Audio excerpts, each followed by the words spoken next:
I moved all my equipment, y'all. As promised, I am redoing the Thermo King broadcast, and I hope you guys enjoy it. I want to play something, and when I play it, you're gonna understand why. One of our newest units. We've been selling this product now since January 1st of this year. It's called the S750i. It's the highest capacity unit in North America. Nobody has a unit that has more capacity than this unit today. So it's high capacity. Fair use, and YouTube. The way fair it operates use. now is it runs off of a Fair use.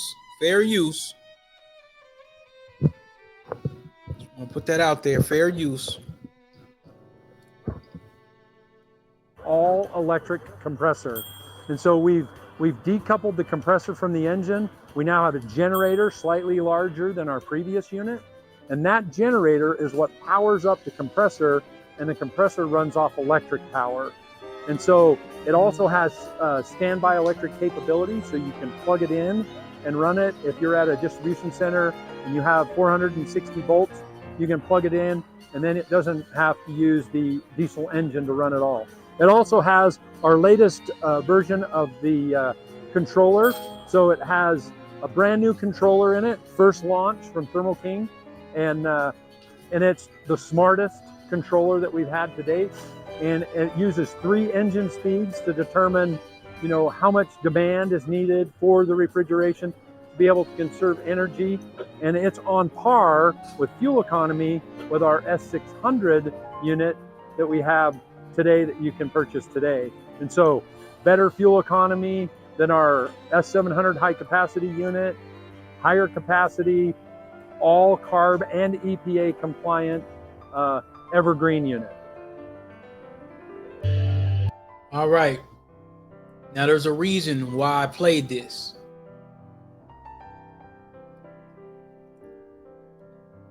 Rest in power to Frederick McKinley Jones, our late great foundational Black American, descendants of the slaves, born and bred on this land. You would not be able to get damn near nothing to eat from all the favorite places. Matter of fact, when you look on Instagram and you see all of those different steak, seafood, I've delivered them myself, I know. Halibut, Alaskan, fish and all kinds of different things that they claim to be the freshest thing in the world. That would not be possible to be delivered without this man. This is a major, major, major, major icon that a lot of people in Minnesota don't know. So with fair use from PBS here, I'm going to play a documentary, and I'm going to be pausing it at bits and pieces because remember I got to redo it. The last one, it didn't work. So with this broadcast, I'm going to play 2 parts, and then we're going to do some story times. Fair use, PBS, fair use.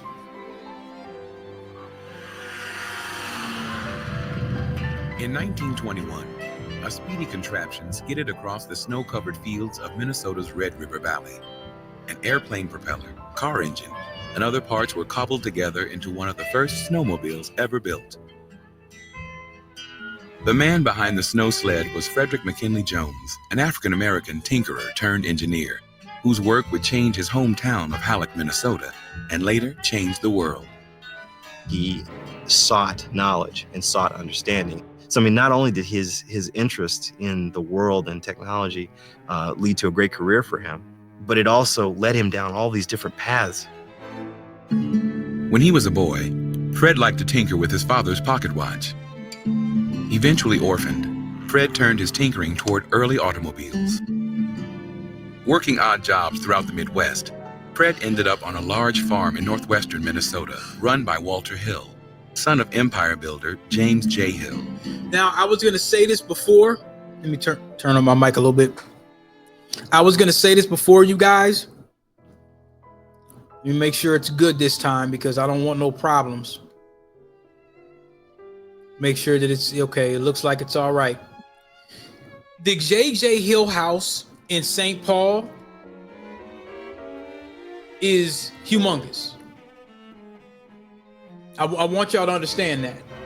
I was saying this earlier just so y'all could kind of see. The J.J. Hill House, the James J. Hill House,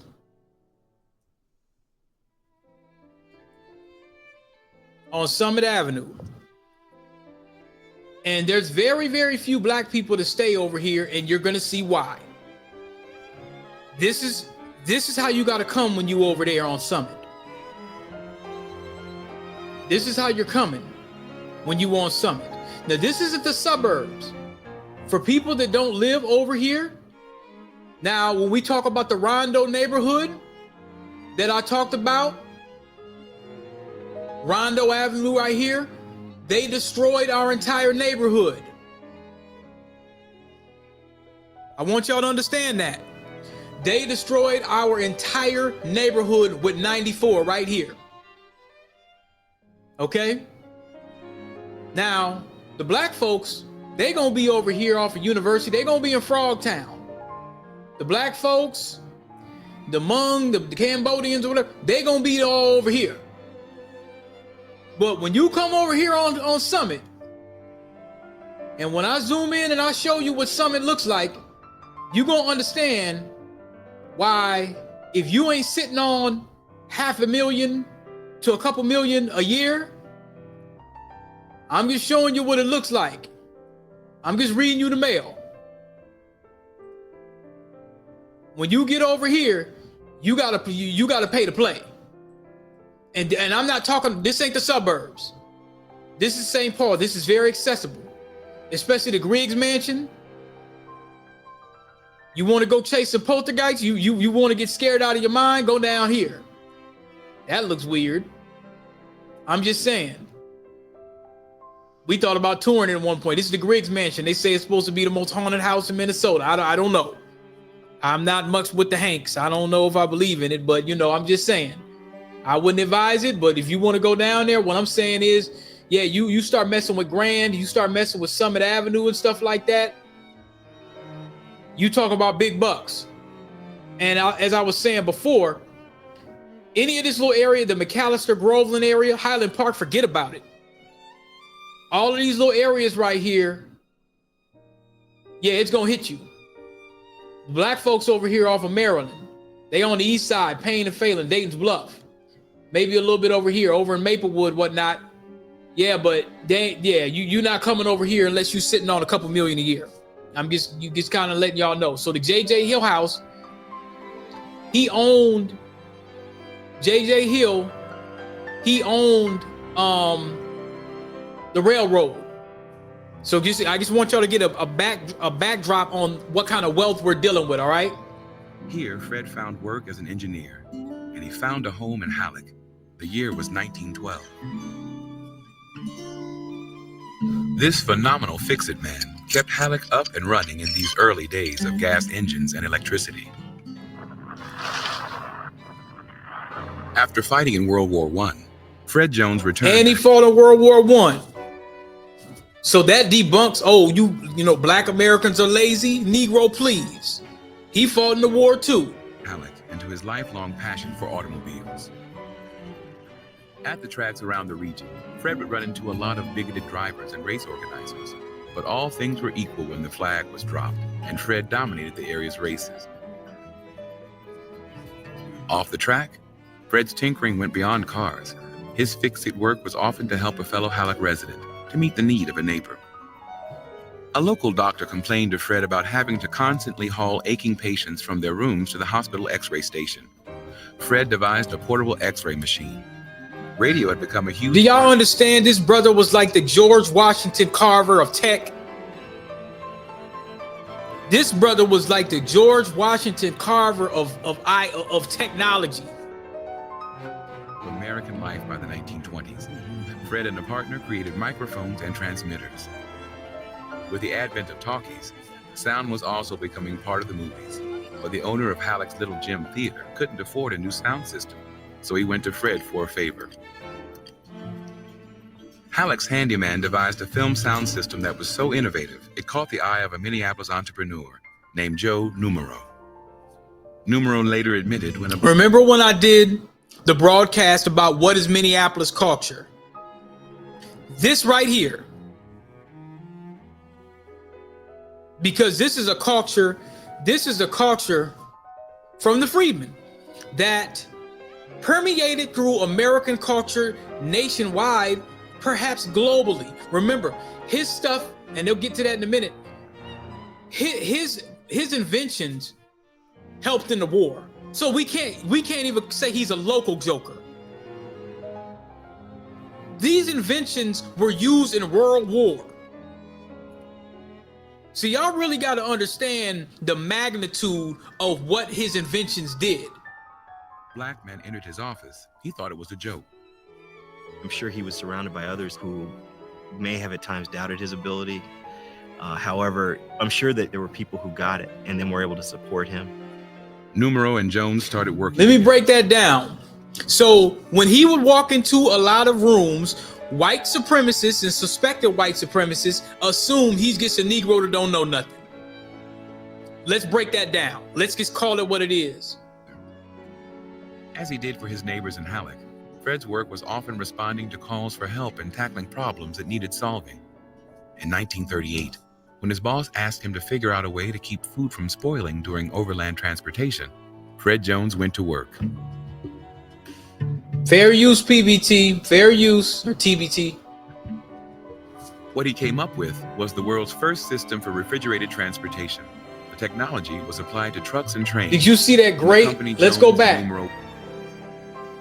What he came up with was the world's first system for refrigerated transportation.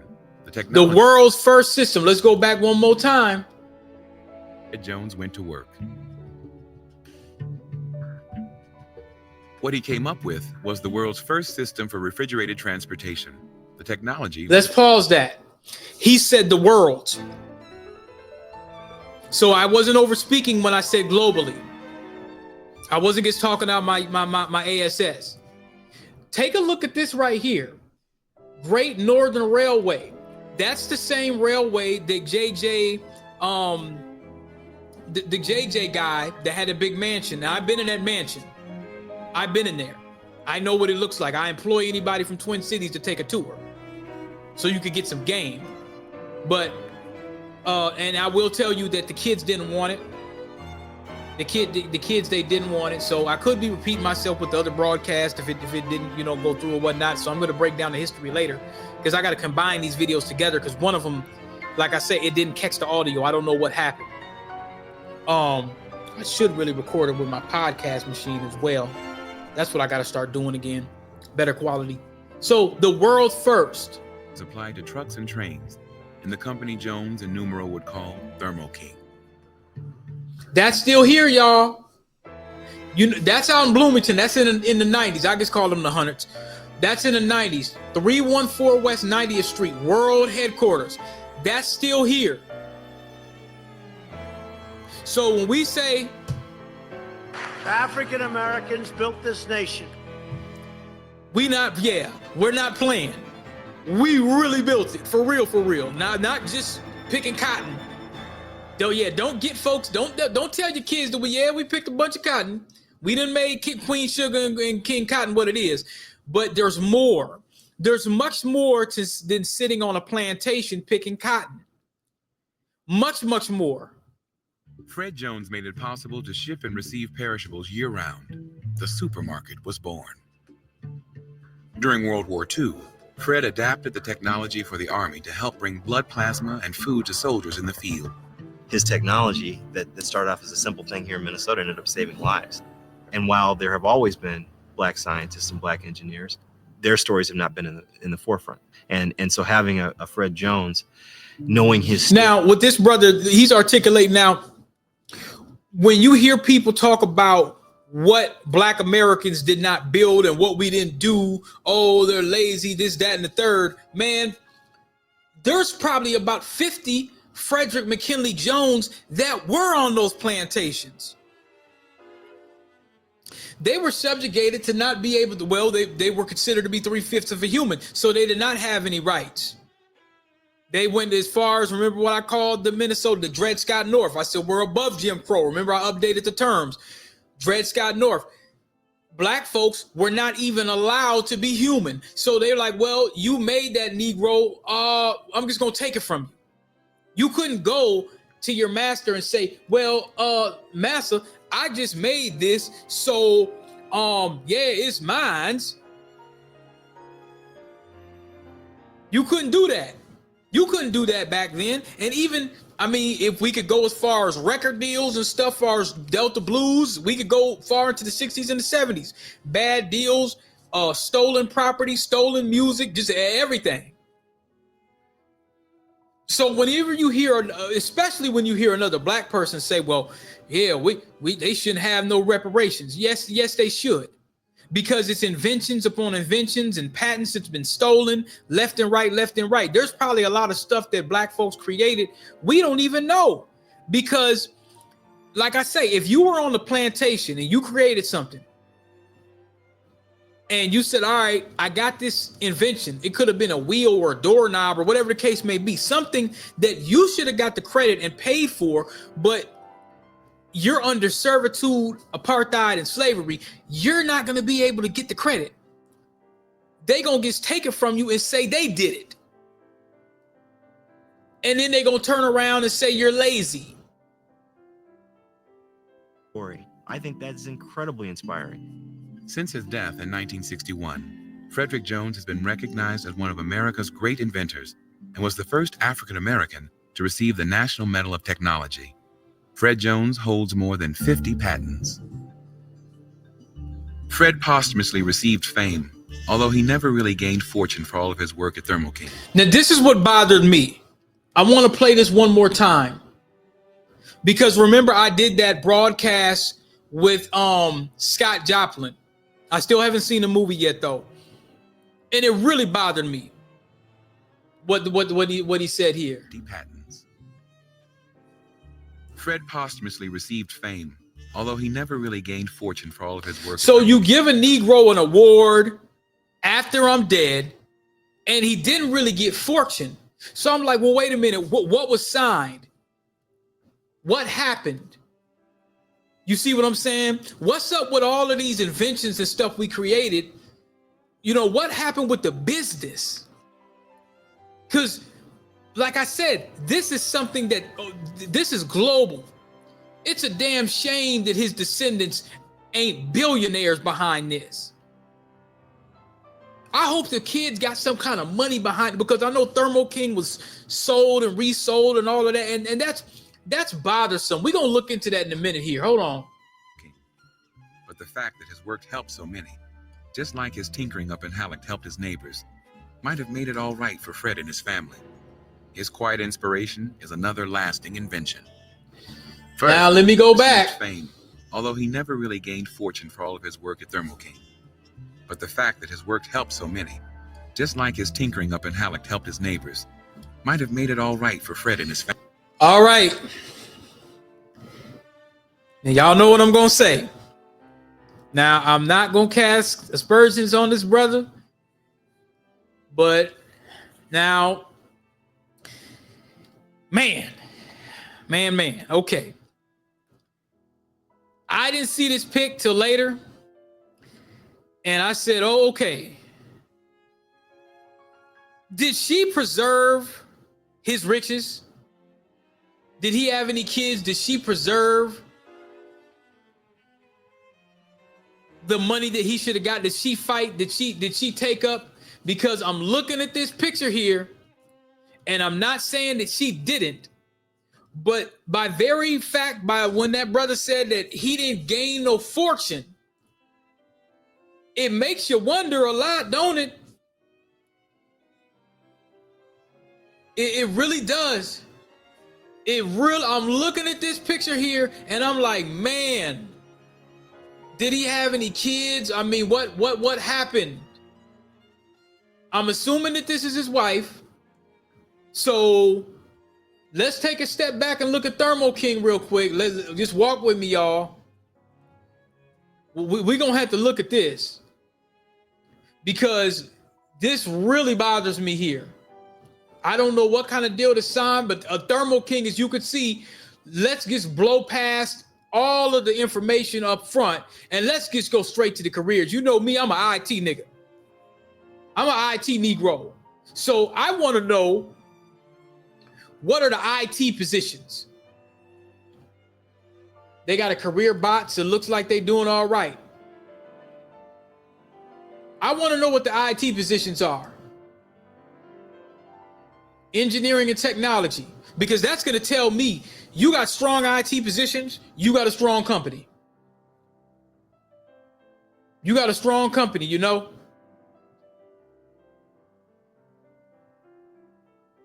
HVAC, you know these pay 100 right off the rip.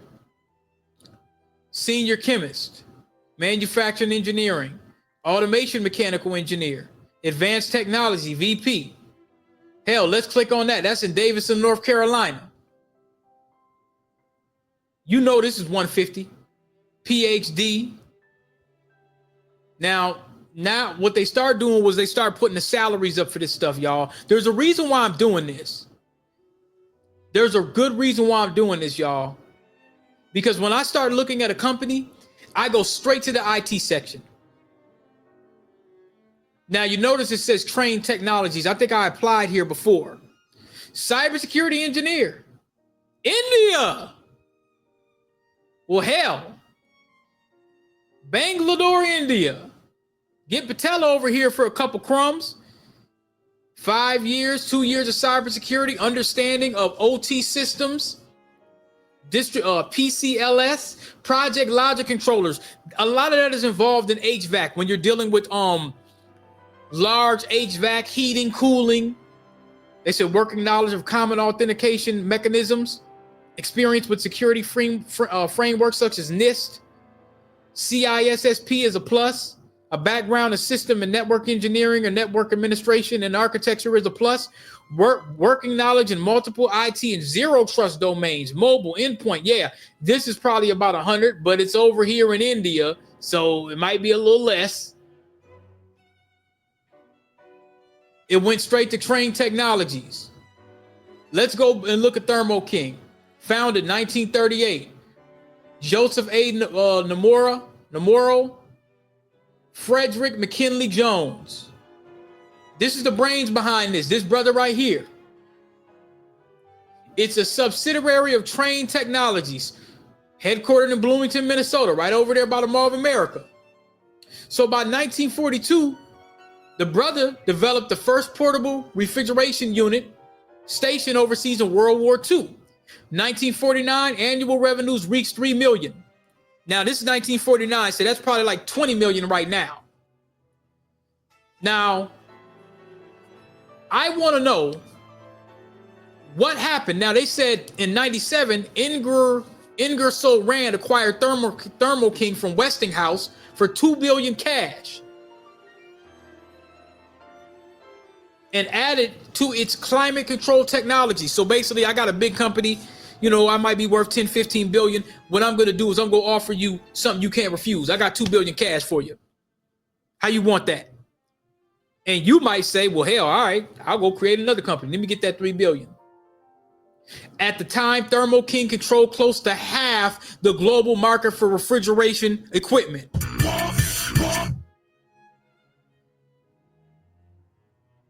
In 1991, the National Medal of Technology was awarded to Joseph A. Nomura and Frederick M. Jones by George W. Jones was the first black man to receive the award.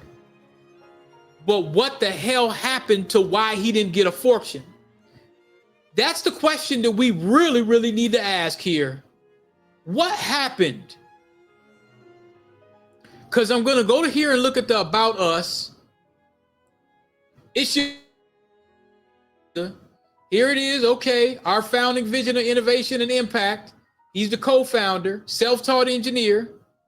He's inducted, but I want to know why he didn't get fortune from this. Jones and Nomura later formed a partnership and went on to design and patent the unit for trucks. which is how Thermo King came to be. His inventions, pioneering the world of refrigerated transportation. He developed X-ray machines, an automatic ticketing dispensing machine, 60 patents. His legacy. His innovation was used by the U.S. Defense Department of World War II. Nearly 100 years later, his invention helped deliver life-saving jabs to communities during the global pandemic. Interesting. Okay. I'm seeing all Black History this. Okay. What happened, y'all? I really hope his kids got or somebody got to reap the benefit, his descendants. That's my whole point. Now, there's another episode, but let's continue this piece. His quiet inspiration is another lasting invention. First, don't be afraid to get your hands dirty. Don't be afraid to work. Second, you have to read. All my life has been study and work. And third, believe in yourself. Now, I don't know if he sounded like that. I hope he did, because that's super over the top if he didn't. But I don't know, maybe. Because as far as I know, I'm down in the basement. We're going to start calling this down in the dungeon. Far as I know, y'all, his dad had left, or was it his mother that left? His mother had left. And I think I'm going to cover this in the next part, because I'm bonding these videos together. His mother had left, and he was raised by his dad for a while, and something happened with his pops. But then he went to like some Catholic church, and he ran away. I got some real questions as to why he ran away.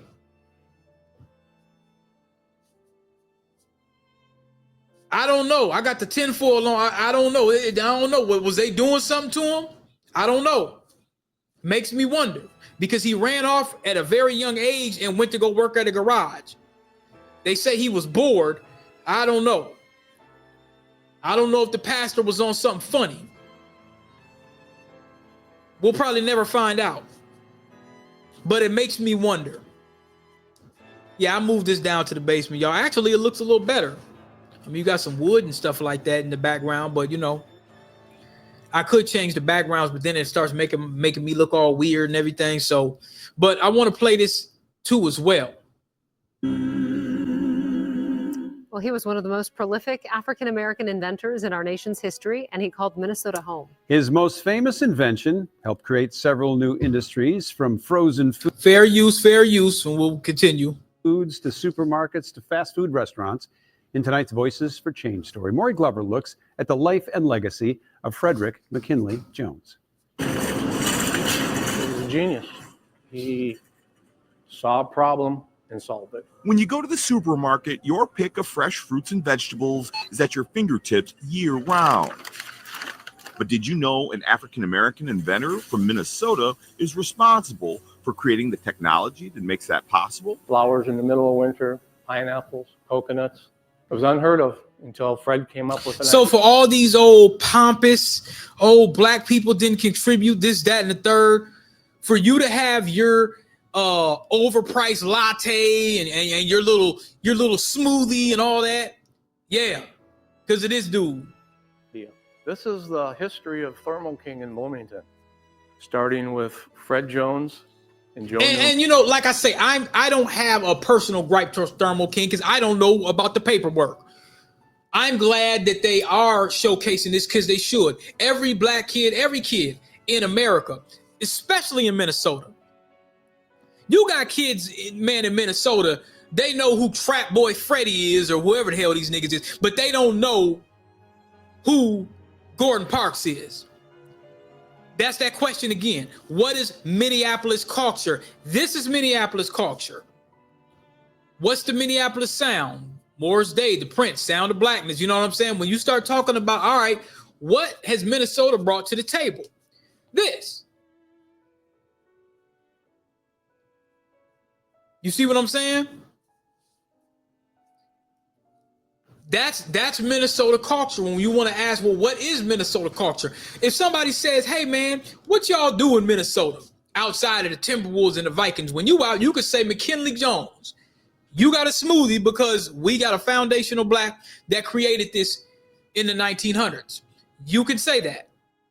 So I'm glad that they're showcasing it. I just want to know what happened. If they're saying that he didn't get his bag, what happened? Because you're seeing a pattern of this. This is the second broadcast that I did for the Foundational Freedmen of America broadcast, and I'm wondering what happened. What happened with the bag? Rick Smith is the company historian for Thermo King, which pioneered the refrigerated transport industry more than 80 years ago. Fred came up with the first mechanical refrigeration unit that would go on the nose of a trailer. He says it was an invention by employee Frederick McKinley Jones that put the company on the map. In the big scheme of things, this gentleman did a lot, and it impacts people every day, and you don't even know it. Jones was born in Cincinnati, Ohio, but as a young man, he ended up in Halleck, Minnesota. Now, remember, Halleck is way up there. It's way, way up there. Most black folks now, they're not going up there, just to let you know. Maintaining the equipment on a farm owned by the son of railroad magnate James J. Hill.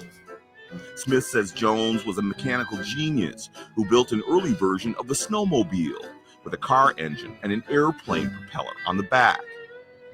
He also raced cars, but he also... So now, that makes us ask more questions. Who created the snowmobile? He built the early version of a snowmobile. They probably didn't call it a snowmobile that back then, but he built it. So now, were we the first people that built a snowmobile? That's a question. Often came across bigoted drivers who didn't want to compete against him because of the... So basically, bigoted drivers, white supremacists, did not want to compete against him because they know they would get that work. That's him right there. Of his skin. He was good at what he did. He knew how to build a car, he knew how to race the car, and he did all the mechanics on it, everything, which was unheard of at that period of time. Fred did it all. After serving in World War I, Jones taught himself electronics and created a device to combine sound with motion pictures for the small theater in town.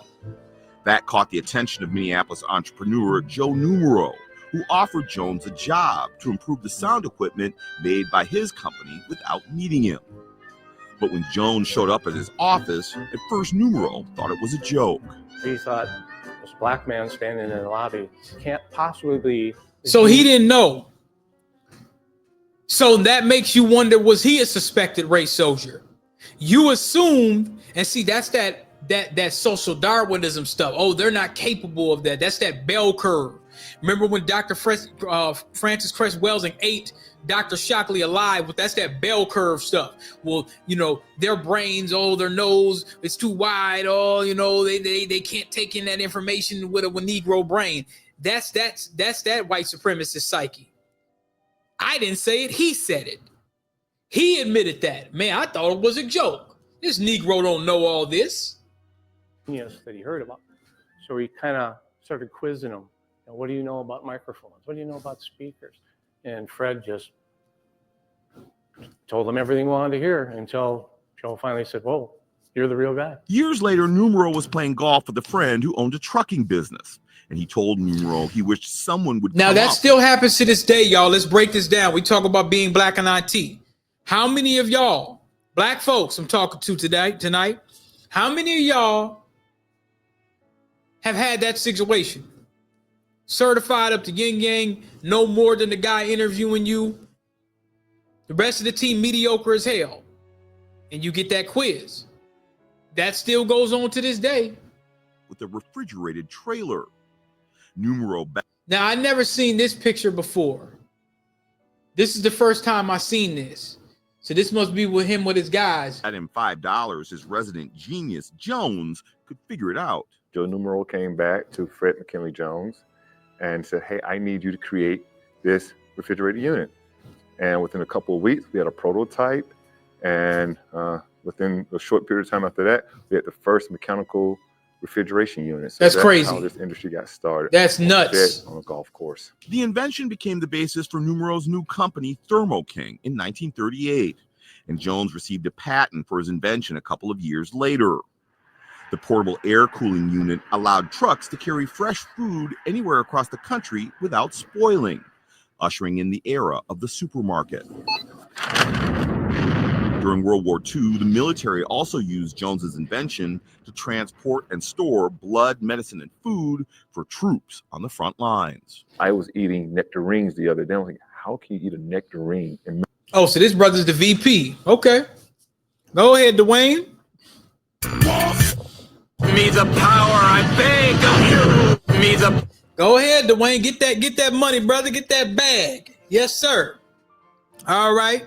So, World War II. Who won the war? Let's ask that question. Let's get into journalism mode. Let's get into question mode. Who won the war? Did America win? Would America have won without Mr. Jones? African Americans built this nation. Just asking. That's a great question.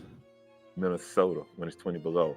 Well, that invention that he created in 1938 is the reason why I had those nectarines yesterday. In all, Jones held more than 60 patents for everything from a portable x-ray machine to an automatic ticket dispenser before he died from lung cancer in 1961.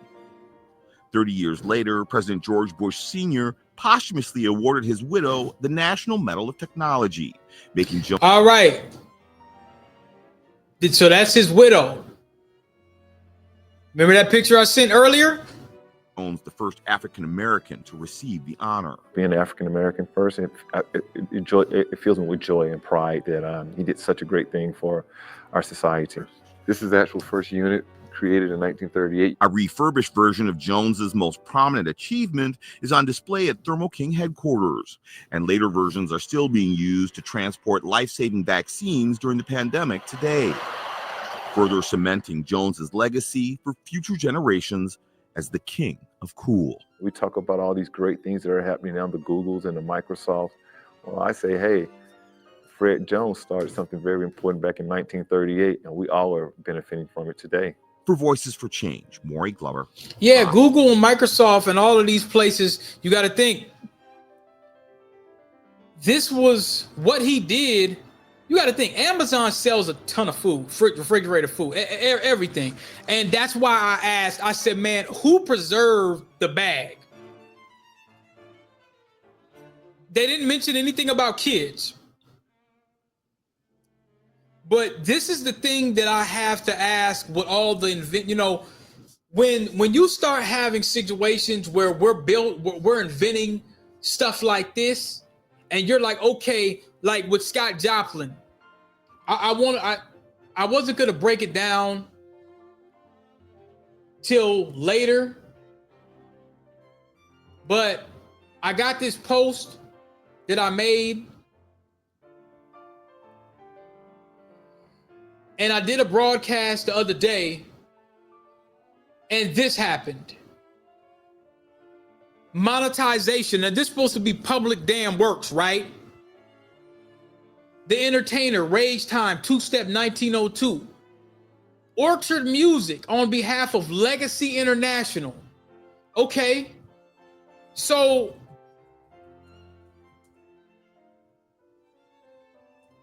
now, we don't totally know, but I don't know if the family signed off or some of the descendants or whatever, but I'm looking over here and they're saying it's public works, right? So somebody correct me if I'm wrong, because publishing can get sticky. The copyright is public works.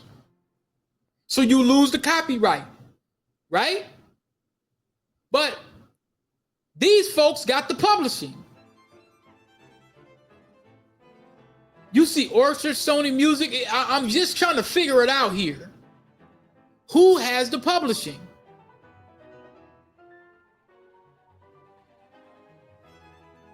Hopefully the family has the publishing, but that's my question. Who has the publishing? Because I'm looking over here. It says Orchard Music. Now, maybe they're the ones distributing it. That could be the case. But I'm like, well, damn it. I hope the family's getting that bag, because This song, man, they play this song everywhere. It probably was in Boardwalk Empire. I mean, you know what I'm saying? This brother was the architect of ragtime. So, you know, it just kind of makes me wonder, man. It really do. It really does. It really, really makes me wonder what happened. We're going to do a story time. I'm about to put both of these videos up, and we're going to get this cracking. So I'm going to try to do a bunch of story times. It took me a while to get all this equipment down here and get it all hooked up. So this is going to be my permanent spot for this equipment until, you know, I make my move. So I'll see y'all in a minute.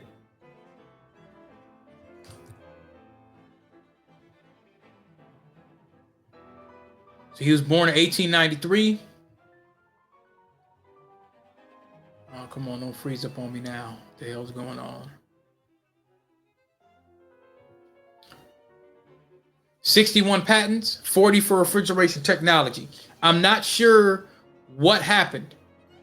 He was a sergeant in World War I. I'm really not sure what happened. So he died in Minneapolis. Born to an Irish father and black mother. Okay, so y'all know I had to take a double take of that white woman that was sitting there.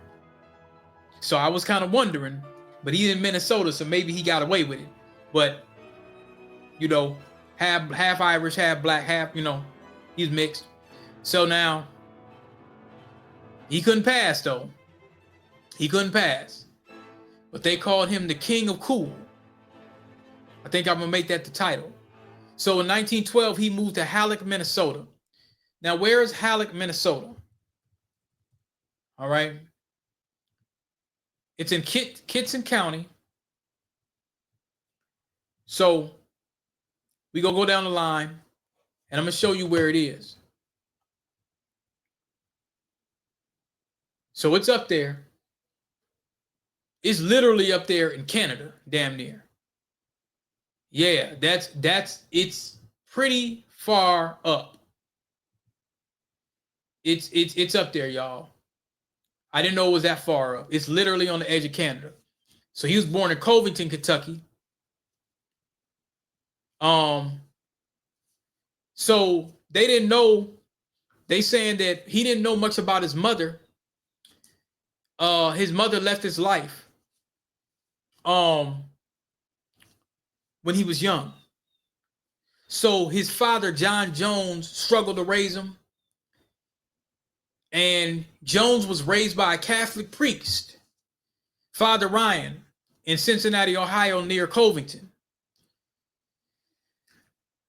So, it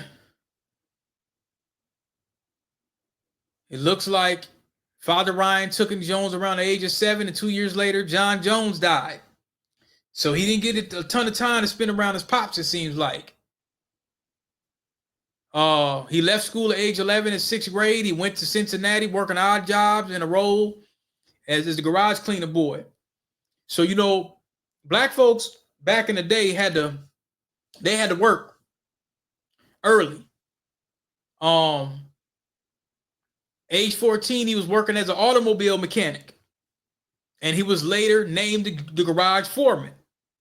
So he was nearly self-taught. So what I want folks to understand as well is a lot of times, let me raise this back up and make sure the mic's even better.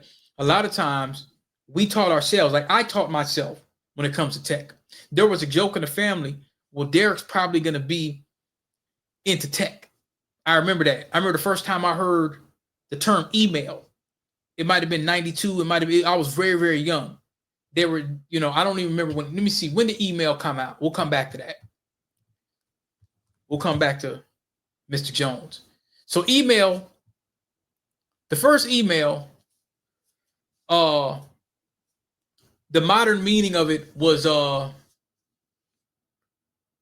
75, right? 1975. So CompuServe was using email in 81. So let's see when people start really using it.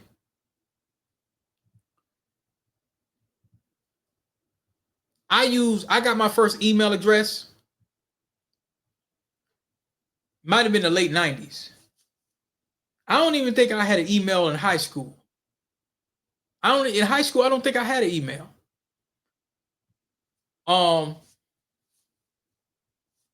Personal use. The first email that I had on a phone, because I don't think I had email on my phone until around 2010. I just didn't have I'd just check it on my laptop or something like that. But around, let's see,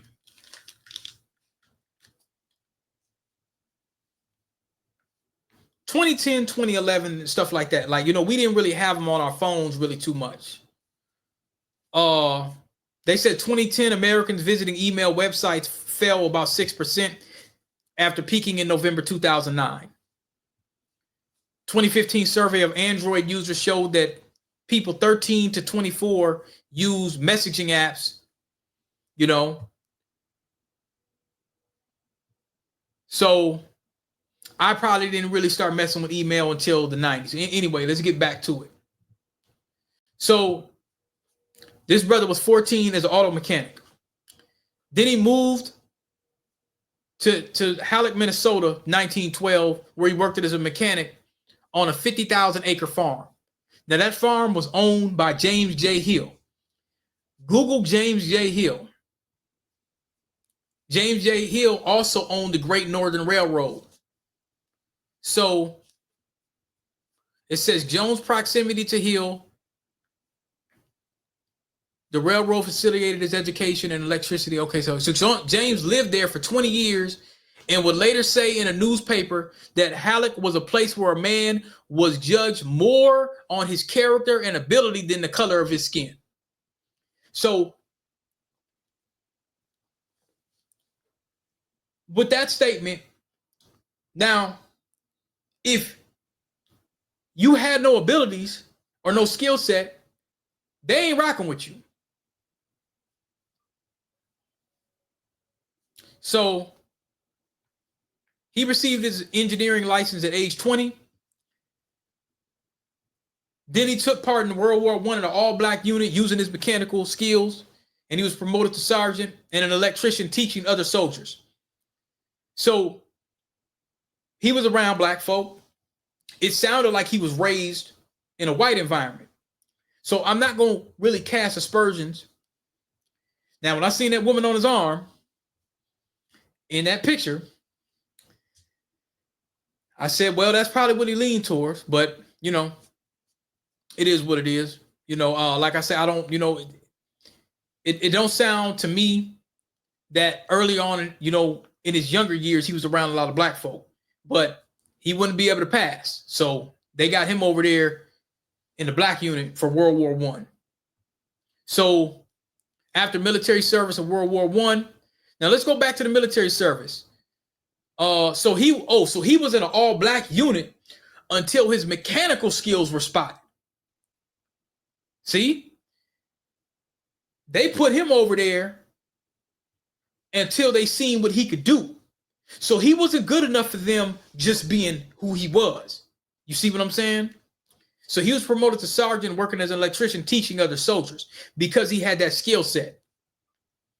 So now that goes back to what I was saying earlier. Remember when I was doing the analysis, if you have the skills and if you have a certain skill set, they may not want to rock with you, but they might be forced because you have the skill. You see what I'm saying? So he performed wiring necessary to equip this camp with electricity, telegraph, telephone services. Now, after the military service in World War I, he went back to Halleck. He was a mechanic, learning about electronics. He built a transmitter, the town's first radio station. He invented a device to combine sound with motion pictures. Then Joseph A. Nomoro of Minneapolis heard about him. Now, Nomoro owned a company that manufactured equipment called ultrasound. He renamed it to Cinema Supplies. He hired Jones in 1927 as an electrical engineer to improve the audio equipment made by his firm. And Jones worked on converting silent movie projectors into audio-visual projectors. and he patented a ticket dispensing machine for movie theaters. Around 1938, following a request by Numero, he began designing the Thermo Control A automatic truck refrigeration unit. He designed the portable air cooling unit for trucks carrying perishable food to prevent spoilage. So that was Model A. Model A was too heavy, so then he came up with Model B. It was lighter, not more durable, but it was small. Then he made, 1941, he made Model C. Then he patented Model A, received the patent 1949. So Numero sold his movie sound equipment business to RCA and formed a new company in partnership with Jones, the U.S. Thermal Control Company, later called Thermo King. It became a $3 million business by 1949. Now, in that other documentary, they said that he didn't gain riches or he didn't gain no money. Now, I don't understand how that happened. So portable cooling units by Jones was specifically important during World War II, preserving blood, medicine, and food. Okay? Model C was used for military use. He developed an X-ray machine. He developed an early prototype of a snowmobile. It was called the Snow Machine. All right, so look at the distinctions and honors. First black person to be a member of the American Society of Refrigerating Engineers. They gave him the Hall of Fame in 1977 after he died. In 1996, the Thermo King Model C, the world's first front mount refrigeration unit for mobile trucks, was designated an International Mechanical Engineering Landmark by the American Society of Mechanical Engineers. Jones designed and built the prototype from junkyard salvage. So he got all these Hall of Fames way after he died. They honor him during Black History Month. He died in 1961 of lung cancer. He got all these patents. He continued filing patents until he died. He got his last patent in 1960. The sad part is, I don't know who his descendants are or who his children are. But they ought to be filthy rich. They ought to be filthy rich, man. And I don't know what they mean by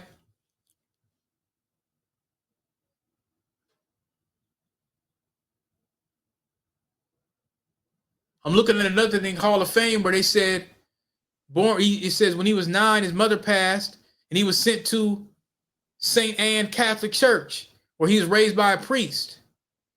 Got bored of his daily tasks. He ran away from the church and found work at an auto garage at age 11. He got bored of his tasks and ran away from the church at age 11.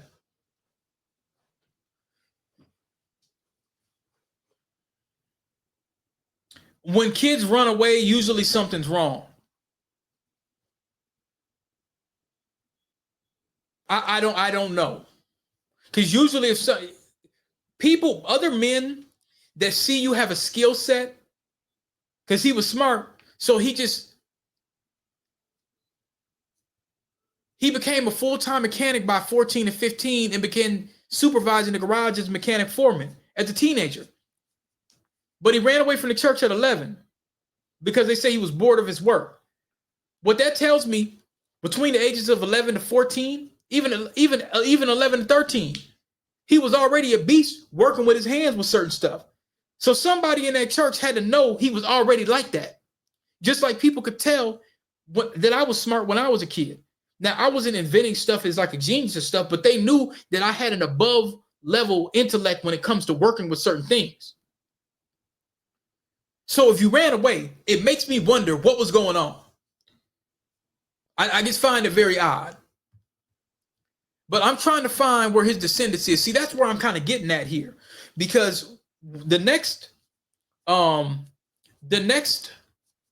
necessarily a story time, but the next thing we're going to talk about,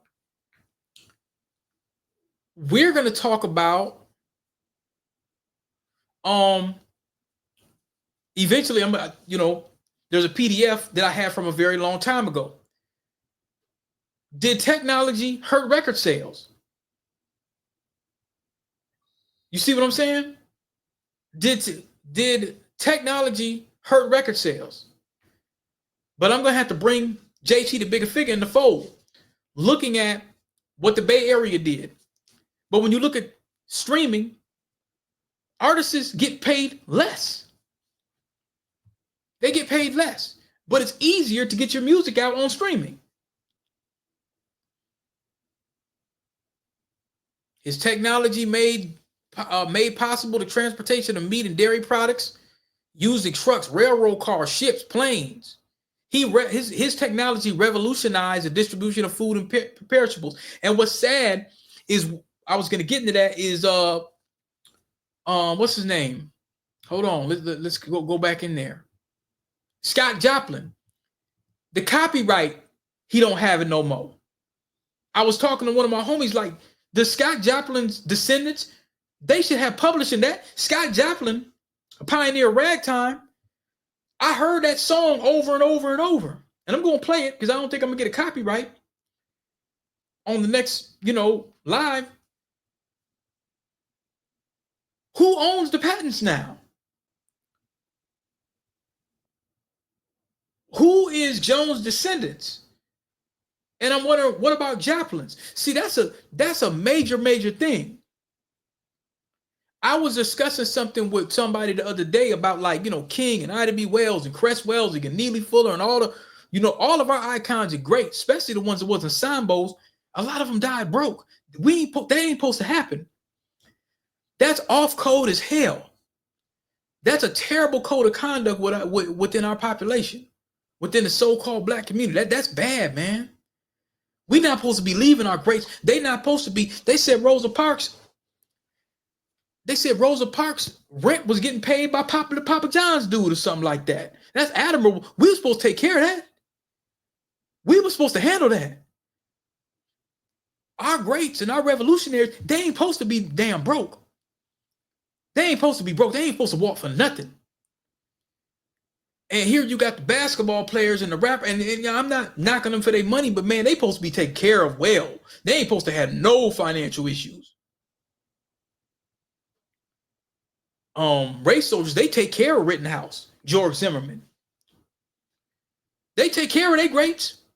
They take care of the people they honor. We be losing archives and photos and all kind of stuff like that, man. It's off code as hell. I'm going to say it's off code as hell. What's up with Jones' descendants? What's up with Scott Joplin's descendants? We're going to have a real honest conversation, y'all, about the inventions that our folks created. We just let it go by the wayside. Florence B. Price's stuff was in a shack in Illinois.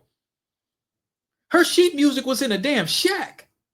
Some of the best music, the music that inspired me, sitting somewhere in a shack, getting ready to get bulldozed down.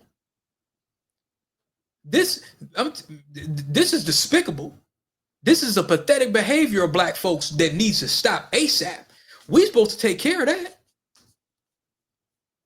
So, I'm just wondering what's up with Scott Joplin's royalties and what's up with Jones. They said the guy said he ain't got, he ain't get rich. What? He got all these patents and none of his folks are billionaires. I don't get it. I don't know, man. So I don't know what happened to his family. Maybe they couldn't track him down. I don't know. It just, man, that's crazy. But rest in power to Frederick McKinley Jones, man. That's our foundational freedman great. And this is going to be another one.